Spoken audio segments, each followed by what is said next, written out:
بسم اللہ الرحمن الرحیم۔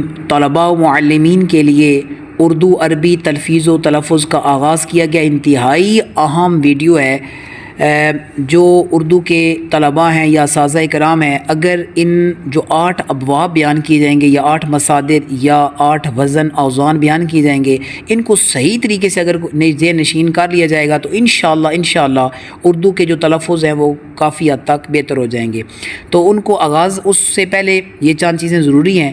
پہلی یہ ہے کہ عربی زبان میں افعال 3 حرفی، ثلاثی یا 4 حرفی رباعی ہوتے ہیں۔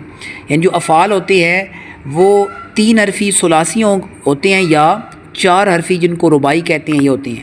یہی 3 یا 4 بنیادی حروف مادہ یعنی اس کہتے ہیں جڑ، بیج، روٹ یا حروف اصلی کہلاتی ہیں۔ تو یہ اصلی حروف ہوتے ہیں۔